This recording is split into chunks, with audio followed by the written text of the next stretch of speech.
Bismillahirrahmanirrahim. Nuwasilu darsanal ikhwah kitab Mulakhas Qawaidul Lughah Al-Arabiyyah li mu'allifihi Fuad Ni'mah. Kita lanjutkan kembali pelajaran nahwu kita dari kitab Mulakhas Qawaidul Lughah Al-Arabiyyah, sebuah kitab yang masyhur yang banyak digunakan di pondok-pondok pesantren dan dipelajari oleh para santri atau para thalab. Nah, sekarang kita masuk ke halaman 27. Halatu rafil ismi, ya, kondisi-kondisi rafa'nya sebuah isim. Nah, kita masih mempelajari seputar isim dan tandanya adalah tanda rafa'. Nah, di pertemuan sebelumnya kita sudah sampaikan bahwasanya ya pembahasan yang pertama kemarin adalah alamat rafil isim. Apa bedanya dengan pembahasan yang akan kita bahas sekarang? Kalau pembahasan kemarin itu alamat, tanda-tandanya. Ya, ada dhamma, ada alif, ada waw, itu tanda-tanda rafa'nya suatu isim. Sekarang ini kita akan membahas halatu raf'il isim. Ya, apa bedanya tanda-tanda dengan halat, alamat dengan halat? Halat itu adalah kondisi di mana suatu isim dihukumi harus selalu marfu. Ya, kalau di kitab-kitab yang lain, bab ini diberi judul dengan apa? Al-marfu'at. Ya, Anda bisa tulis di samping di situ. Bab ini namanya bab al-marfu'at. Baik. Jadi setelah kita tahu tanda-tanda rafa, ada dhamma, ada alif dan seterusnya, maka pertanyaan yang timbul selanjutnya adalah kapan suatu kata benda itu dihukumi marfu? Sejauh ini kita tahu bahwasanya fa'il itu marfu. Oh, ternyata ada 5 kondisi lain di mana isim itu dihukumi marfu. Jadi tidak hanya fa'il saja yang marfu, ada kondisi yang lainnya juga. Totalnya ada 6 kondisi nanti. Ya, itulah yang dibahas di sini. Yakunul ismu marfu'an fi sitti halatin hiya. Maka isim menjadi marfu dalam sitti halat, dalam 6 kondisi. Kondisi yang pertama al-mubtada. Kalau suatu isim berposisi sebagai mubtada, maka dia pasti marfu. Dan marfu ada 3 tandanya kemarin. Nah, itu maksudnya ya. Jadi yang pertama kali kalau antum mau meng-i'rab itu harus tahu posisi yang 6 ini.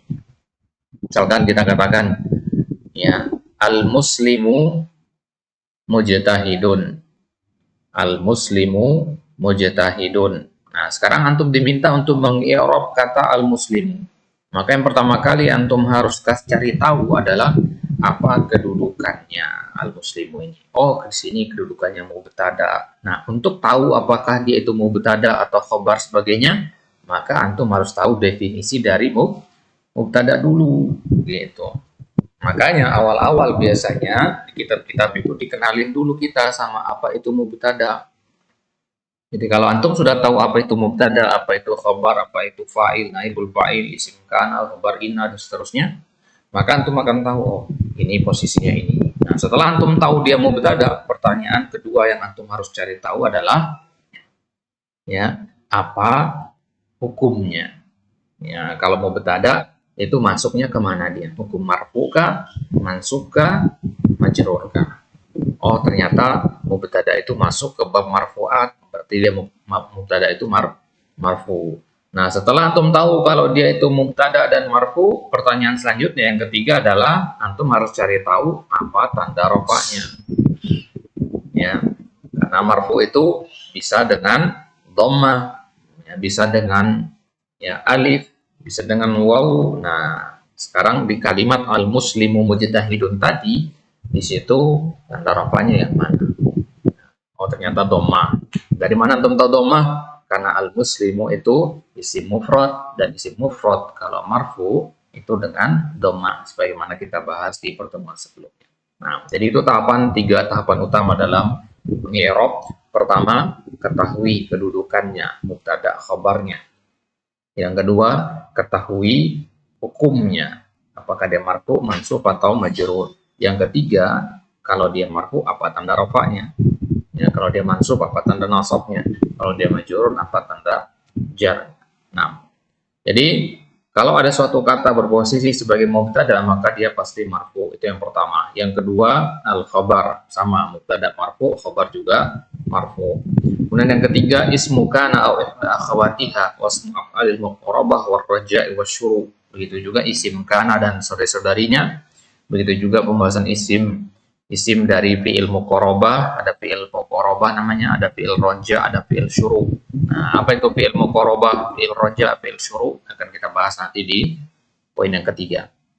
Kemudian yang keempat, khabar inna au akhawatiha. Nah, ada suatu kata nanti, oh ini khabar dari kata inna, berarti dia marfu. Nah, jadi kalau untuk katakan ini khabaru inna, pasti kata setelahnya adalah marfu. Mustahil untuk mendengar khabaru inna mansubun, nggak mungkin ada. Khabaru inna di mana-mana pasti marfu, yang membedakan paling hanya di tandanya. Khabaru inna marfu wa alamatu rafihi, ada dhamma, ada al-alif, tergantung jenis katanya. Baik. Kemudian yang kelima, al-fa'il. Ya, kalau suatu kata berposisi sebagai fa'il, maka mau nggak mau dia harus dihukumi marfu.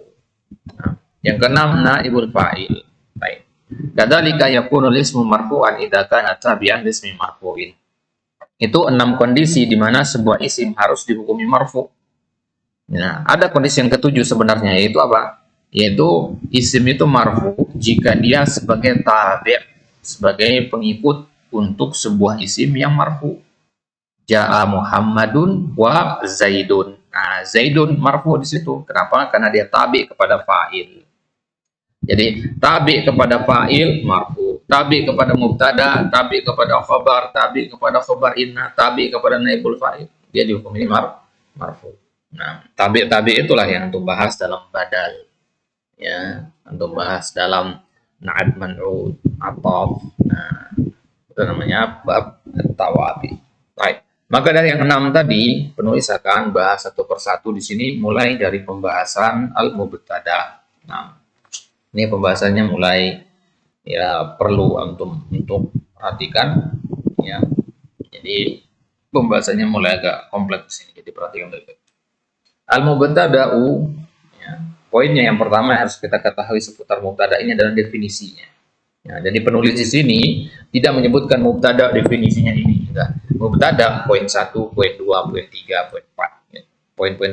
Poin-poin ini beda-beda isinya. Nah, poin yang satu isinya adalah pengertian dari mubtada. Nah, poin yang kedua nanti bentuk mubtada, tapi nggak disebutkan ini bentuk mubtada, enggak. Gitu ya. Nah, maka antum harus pintar di sini, ya. Nggak disebutkan pengertian di situ. Maka antum tulis di sampingnya, ya. Al-mubtada ismun marfu'un yaqau fi awal jumlah, di sampingnya antum tulis di sini. Ya, ta'rif al-mubtada. Gitu. Ya, itu caranya belajar ya. Jadi di sebelah kanan kitab itu kenapa di apa namanya cetakan kitab itu enggak seperti mushaf Al-Quran yang mepet begitu, ya. Sengaja dikasih space itu buat antum nulis, itu tujuannya. Ya, tulis ya subjudulnya di situ. Jadi kalau murajaah nanti nggak perlu baca semua, cukup cari judulnya itu saja. Ya, ta'rif al-mubtada. Oh, nanti kalau anda mau cari pengertian mubtada, carinya ke sini, gitu maksudnya. Ya, begitu juga nanti pembahasan selanjutnya. Baik. Kita mulai pengertian mubtada yang pertama, ya, al-mubtada ismun marfu'un yaqa'u fi awwalil jumlah. Definisi mubtada adalah sebuah kata benda, berarti kata kerja, nggak mungkin mubtada. Marfu', ya, di mana-mana mubtada itu pasti marfu', yaqa'u, nah, dan dia terletak di awalil jumlah, di awal kalimat. Contohnya kalimat az-zahabu ma'dinun. Az-zahabu ma'dinun. Emas itu adalah bahan tambang. Ya. Nah, di sini az-zahabu mubtada karena dia memenuhi definisi tadi. Az-zahabu, lihat, ismun amla, isim. Marfu karena ada dhammahnya. Yaqau fi awal jumlah. Nah, yaqau fi awal jumlah. Nah, berarti dia memenuhi syarat-syarat mubtada tadi yang ada dalam pengertiannya, maka berarti dia adalah mubtada. Bagaimana i'rabnya? Lihat i'rabnya di situ. Mubtada'un marfu'un bid-dhammah. Mubtada itu posisinya, marfu itu hukum i'rabnya, bid-dhammah itu tanda i'rabnya. Nah, jadi kalau untuk mengi'rab minimal 3 kata ini sadar. Posisinya di apa, sebagai apa, kemudian hukum i'rabnya apa, dan tanda i'rabnya apa. Contoh yang kedua, al-qadiyani yahkumani bil adl. Ya, al-qadiyani di situ mubtada'nya, mubtada'un marfu'un bil alif li'annahu musanna. Ingat mubtada itu enggak marfu itu enggak selamanya dengan dhamma. Az-zahabu kenapa dengan dhamma? Ya karena dia isim mufrad. Kalau al-qadiyani enggak bisa marfu dengan dhamma, ya. Dia marfu'nya dengan alif karena dia berakhir alif dan nun atau dia musanna istilahnya. Ada kita bahas di pertemuan kemarin. Baik. Kemudian yang ketiga, al-la'ibuna mutanafisuna. Al-qadiyah ini tadi artinya dua qadiyah. Al-la'ibuna di jamak mudzakkar salim dari kata la'ibun, para pemain. Mutanafisun, berlomba-lomba. Al-la'ibuna di sini mubtada'un marfu'un wa alamatu raf'ihi al-wawu li'annahu jam'un mudzakkarin salim. Baik. Kemudian asyuraka'u muttafiqun. Asyuraka di situ mubtada, ya marfu'un wa alamatu raf'ihi ad-dhammah li'annahu jam'u taksir. Nah, kemudian contoh selanjutnya al-mumarridatu rahimatun. Al-mumarridatu ya mubtada'un marfu'un bid-dhammah karena dia jamak muannas salim. Dari 5 contoh ini dikasih antum mubtada dengan jenis yang berbeda-beda. Yang pertama itu mubtada isim mufrad, adz-dzahabu. Yang kedua mubtada isim musanna. Yang ketiga itu mubtada berbentuk jamak mudzakkar salim. Kemudian yang keempat itu mubtada berbentuk jamak taksir. Kemudian yang kelima itu mubtada berbentuk jamak muannas salim. Baik. Kemudian sekarang kita masuk ke bentuk-bentuk mubtada. Ya, al-mubtada'u yakunu. Mubtada itu bisa berbentuk yang pertama imma isman mu'raban kama fil amthil sabiqah. Mubtada itu bisa berbentuk isim mu'rab. Ya udah kita bahas ya di 2 pertemuan sebelumnya apa itu isim mu'rab. Itu isim yang bisa berubah-ubah harokat akhirnya. Nah, contoh-contoh yang tadi itu semua isim mu'rab ya. Az-zahabu bisa az-zahabu bisa az-zahabi kan berubah-ubah harokatnya. Al-qadiyani al-qadiyaini al-la'ibuna al-la'ibina asyuraka wa syuraka asyurakai al-mumarridatu al-mumarridati. Nah, itu semua bisa berubah-ubah harokatnya. Maka dinamakan ya isim mu'rab. Tapi mubtada itu juga terkadang berbentuk isman mabniyan. Ya, berbentuk isim mabni. Baik. Isim mabni adalah lawan dari isim mu'rab. Apa saja isim mabni? Isim mabni sudah kita bahas di pertemuan sebelumnya. Ada ad-dhamair ya, atau dhamir, kemudian ada isim isyarah ya di halaman 23 kemarin kita bahas ya. Ya, apa saja isim mabni. Ya, untuk yang belum tahu apa saja isim mabni buka di halaman 23 di pembahasan al-babul awal. Baik, isim mabni itu bisa berbentuk dhamir atau isim isyarah atau isim mausul atau isim isyarat dan seterusnya ila akhirih. Contohnya misalkan yang berbentuk isim mabni, kita ambil contoh ana arabiyun, ana mubtada dan dia berbentuk isim mabni. Kenapa? Karena dia bagian dari dhamir dan dhamir itu mabni. Nah, jadi ana bagaimana i'rabnya? Ana mubtadaun ya, dhamirun mabniyun fi mahalli raf'in. Nah, ini bedanya ya. Kalau isimnya mu'rab antum katakan marfu'. Kalau isimnya mabni antum katakan fi mahalli rafa'. Karena arti dari kata marfu' itu harus kelihatan satu dari 3 tanda itu. Dhamma, alif atau waw. Nah, ana ini kata ana arabiyun, ananya ini enggak kelihatan. Enggak ada dhammah di situ. Enggak ada alif. Ya, alif ini memang alif aslinya ya. Kemudian enggak ada wawnya. Ya, karena tidak ada 3 tanda tersebut, maka dia i'rabnya fi mahalli rafa' namanya. Gitu ya. Jadi kalau nanti antum mendengar ada i'rab fi mahalli rafa', fi mahalli jar, fi mahalli nasab, oh berarti dia mabni. Ya. Ya. Baik. Contoh yang kedua, hada min fadli rabbi. Hada min fadli rabbi. Mubtada'nya di situ hada. Ya, hada itu berbentuk isim isyarah.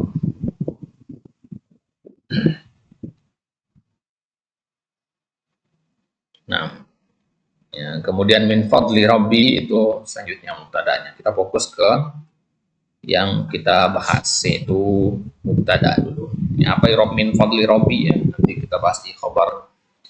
Taib. Kemudian contoh yang ketiga, alladzi faza bil jaizati lahu intajun adabiyyun ra'i'un.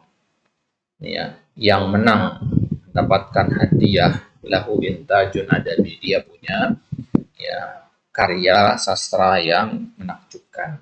Nah, di situ kata pertamanya adalah alladzi, yang mana alladzi ini isim mausul ya, dan dia mabni. Berarti robnya nanti fi mahalli raf'in. Baik. Kemudian contoh selanjutnya untuk ismu syarat, man yazra yahsud, barang siapa yang menanam dia akan memanen ya. Nah, di situ ada man. Man ini namanya ismu syarat. Man amila amalan laisa alaihi amruna fahuwa raddun. Nah, ini namanya man syartiyah. Wa sayati syarhu ma taqaddama inda dirasatil ismil mabni fil fasl tsani ya. Maka akan ada penjelasan nanti masing-masing tentang apa itu dhamir, perinciannya, ya, pembagian-pembagiannya dan seterusnya akan dibahas nanti di al-fasal ats-tsani, di pasal yang kedua nanti. Sekarang kita masih di pasal awal pembahasan isim mu'rab, pasal tsani nanti jauh di belakang. Baik. Ya, kemudian ya tadi kan kita katakan mubtada itu bisa berbentuk isim mu'rab, yang kedua bisa berbentuk isim mabni. Yang ketiga, ya, mubtada itu bisa berbentuk masdaran muawwalan min an wal fi'il. Dia bisa berbentuk masdar muawwal. Nah, jadi masdar muawwal itu bisa dihukumi sebagai mubtada. Nah, maka contohnya misalkan antattahidu khairul lakum, atau di ayat misalkan antu antasumu khairul lakum. Nah, ini namanya masdar muawwal. Kan ada pembahasan tersendiri nanti untuk bab masdar ya. Yang mana masdar itu kita katakan terdiri dari dua macam, masdar sharih dan masdar muawwal. Nah, ini masdar muawwal. Masdar muawwal itu berbentuk an wal fi'il ya. An wal fi'il. Nah, ini bentuk dari masdar muawwal. An dan fi'il mudhari. Ya, contohnya di sini an tattahidu, yang anak kasih tanda kotak ini, dalam kotak ini inilah mubtadanya. Jadi mubtadanya bukan an saja atau tattahidu saja, tapi kedua-duanya an tattahidu. Ya, karena masdar muawwal itu terdiri dari dua kata ini, an ditambah fi'il mudhari. Baik. Jadi an tattahidu nanti setelah untuk di-i'rab satu persatu, an itu namanya apa, tattahidu itu apa, baru kemudian dikatakan an tattahidu adalah masdar muawwal berposisi sebagai mubtada. Ya, di mahalli apa? Di mahalli rafa. Nah, baik. Jadi cara untuk mengetahui dia itu masdar muawwal atau bukan, antum ganti ya menjadi masdar sharih, bisa enggak? Nah, tattahidu ini fi'il mudhari, fi'il madinya ittahada. Nah, itu berubah ittahada yattahidu, masdarnya apa? Ittihad. Nah, kemudian masukkan kalimat ittihad itu ke dalam kalimat ini. Jadinya apa? Ittihadukum khairun lakum. Ya, ittihadukum khairun lakum. Ittihad itu sendiri artinya persatuan. Ya, kalian bersatu itu lebih baik bagi kalian. Ya, kalian bersatu itu lebih baik bagi kalian. Kalian bersatu itu masdar muawwal. Tapi kalau masdar sore, bagaimana jadinya? Persatuan kalian. Kalian bersatu itu kan kata kerja, bersatu itu kata kerja. Nah, tapi kalau persatuan, ya, kata benda atau masdar. Nah, jadi apa artinya? Ya, kalian bersatu dengan persatuan kalian. Sama apa beda secara makna? Sama aja kan? Ya, kalian bersatu dengan persatuan kalian, sama artinya. Kalian bersatu itu lebih baik. Persatuan kalian itu lebih baik. Sama. Ya, cuman beda bentukannya, satu menggunakan masdar awal, satu menggunakan masdar sharih. Baik. Itu dia tiga bentuk dari mubtada. Jadi mubtada itu nanti kalau membaca di ayat-ayat Al-Quran di awal-awal ayat itu, mubtada di awal ayat itu, imma dia berbentuk isim mu'rab atau isim mabni atau ya masdar muawwal. Nah, ya. Kalau antum baca di ayat misalkan alhamdulillahirabbil alamin. Alhamdulillah. Ya, pasti salah satu dari tiga kemungkinan tadi. Isim mu'rab, isim mabni atau mubtada awal. Oh, ini isim mu'rab. Baik. Kemudian poin yang ketiga yang berkaitan dengan ya, masalah mubtada ini adalah al-mubtada'u ya'ti daiman fi awalil jumlah. Mubtada itu hukum asalnya dia berada di awal kalimat. Ya, namanya saja mubtada dari kata bada, artinya dimulai. Ya. Ghairu annahu yajuzu an tadkhula alaihi lamun maftuhatun tusamma lamul ibtida. Akan tetapi kadang mubtada itu boleh dimasuki oleh lam fathah yang dinamakan dengan istilah lamul ibtida. Ya. Jadi ada lam berharokat fathah yang dibaca la gitu ya. Namanya lamul ibtida. Nah, jadi yang pertama dia boleh dimasuki oleh lamul ibtida di awalnya. Kama yajuzu an yasbiqahu harfu nafyin aw harfu istifhamin. Dia juga boleh didahului oleh huruf nafi. Ya. Ma misalkan atau la. Ya, kemudian dia juga boleh didahului oleh huruf istifham, hal misalkan. Nah, dan masuknya tiga huruf ini, ya, lamul ibtida, huruf nafi sama huruf istifham, la tu'assiru 'alal mubtada min haitsu i'rab. Ya, dia tidak tu'assir, tidak memberikan pengaruh kepada mubtada dari sisi i'rabnya. Ini harus pahami baik-baik ini. Tiga huruf ini tidak merubah i'rab mubtada. Dia hanya menambah makna saja. Contohnya, la Zaidun afdalu min Amr. Apa bedanya dengan antum mengatakan Zaidun afdalu min Amr? Sama aja. Nggak ada bedanya. Ya, bedanya hanya ada dari sisi makna. La Zaidun. Ya, lamul ibtida itu sendiri maknanya ya kadang digunakan untuk bermakna takkid, penegasan. Baik. Jadi kata la Zaidun, ya, tadi kan kaidah kita apa? Mubtada itu terletak di awal kalimat. Ya, di sini tetap hitungannya Zaid ini mubtada di awal kalimat, meskipun ada la yang mendahulunya. La ini istilahnya dia nggak dianggap, gitu. Nggak dianggap, sehingga meskipun tertulis dia tuh ya tidak membuat Zaidun menjadi tergeser dari posisi mubtadanya, tidak. Nah, jadi la Zaidun afdalu min Amrin. Ya, la di situ lamul ibtida. Ya mabniun ya la mahalla lahu minal i'rab. Kalau dikatakan la mahalla lahu minal i'rab artinya dia tidak memiliki pengaruh dalam sisi atau dari sisi i'rabnya. Ya, tetap Zaidun itu marfu. Ya, jadi bedakan dengan li. Ya, ini la ini ya. Ya, jadi la Zaidun tetap dia. Jangan berubah jadi la Zaidin atau la Zaidah. Ya, kalau dia mubtada tetap la Zaidun. Baik. Ya, kemudian ya, yang kedua tadi yang kadang memasuki mubtada itu adalah huruf nafi. Ya, contohnya manailul matalibi ya, ya bit tamanni. Manailul matalib, cita-cita itu tidak diraih dengan tamanni, dengan pengharapan. Ma di situ artinya tidak karena di huruf nafi. Mubtadanya tetap kata nailu. Gitu ya. Ya mubtadanya tetap kata nailu. Ya, meskipun dia didahului oleh ma. Ma di situ la mahallahu minal i'rab. Baik. Kemudian yang ketiga, huruf yang ketiga adalah huruf istifham. Huruf istifham ini juga kadang masuk kepada mubtada dan tidak memberi pengaruh. Contohnya hal anta najihun. Ya, hal anta najihun. Hal ini isim istifham ya. Dan dia tidak diirab sebagai mubtada. Mubtadanya tetap kata anta. Hal anta najihun. Nah, huruf i'rab yang antanya adalah sebagai mubtada fi mahalli raf'in dhamir mabni.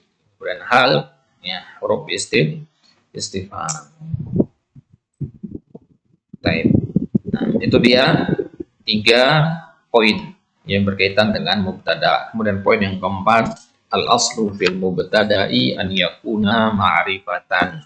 Ya, hukum asal dari mubtada itu adalah berbentuk ma'rifah.